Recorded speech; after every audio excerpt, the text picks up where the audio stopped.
آج کل کی ویڈیو ہے، 3 غیر مسلم لڑکوں نے مل کر کے کالج سے بچی کو بلایا اور اس کو مار کر کے اسکارپیو میں لے گیا، 3 دن ریپ کیا اور ریپ کرنے کے بعد اس کے جسم کو سریعام لے کر کے پھینک دیا۔ آئے دن یہ خبریں آ رہی ہیں۔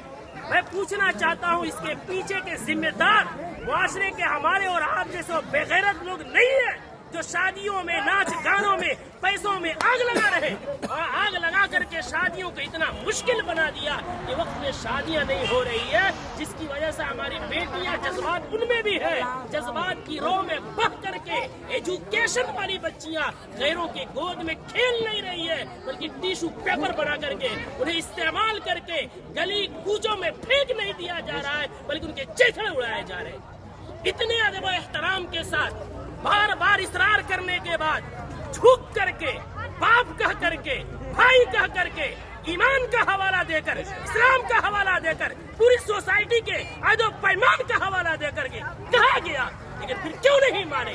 جرأت کی بات ہے، ہمت کی بات ہے۔ آخر وہ ہمت آئی کہاں سے کہ پورا معاشرہ بائیکاٹ کر رہا ہے، آپ ناچ لا رہے ہیں، چوک پہ نچا رہے ہیں، پورا بستی اس گناہ سے بچنا چاہتا ہے۔ خدا کا خوف کھائیں ہم لوگ، کل قیامت میں کیا منہ دکھائیں گے؟ پورے گاؤں میں نچاتے ہوئے لے کر آتے ہیں، مسجد کے سامنے سے لے کر آتے ہیں، پورے گاؤں میں۔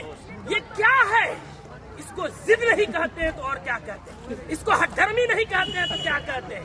کون ہے وہ مولوی، کون ہے وہ عالم دین جس نے قرآن اور حدیث پڑھا ہے اور اتنی سختی سے منع کرنے کے بعد اس مجلس میں، اس شادی میں ناچ گانا ہو اور وہ نکاح پڑھائے، اس کا قرآن اور حدیث اجازت دیتا ہے؟ میں تو احترام کرتا ہوں کہ انہوں نے پہلے ہی جو ہم سے محبت اور شفقت کے ساتھ اقرار کیا ہے۔ کون ہے ایسا جو جس مجلس میں ناچ ہو رہا ہو، جس اسٹیج میں ویشیوں کا دھندا چل رہا ہو، جس اسٹیج میں کھڑا ہو کر کے بہنوں کے پاؤں میں گھنگرو باندھا جا رہا ہو، ان کے سروں سے دوپٹے کھینچے جا رہے ہو، جس نکاح جو عبادت ہے اس عبادت کے اندر معاشرے کے لنگے اور لفنگے اور لونڈے عورتوں کے پیچھے تالیاں بجا رہے ہو، وہ نکاح میں کس مولوی کا علم اجازت دے گا نکاح پڑھانے کا؟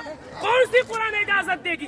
کون سی حدیث اجازت دے گی؟ یہاں سب کلمہ پڑھنے والے ہیں، ہم مریں گے، رب کے سامنے حاضر ہوں گے۔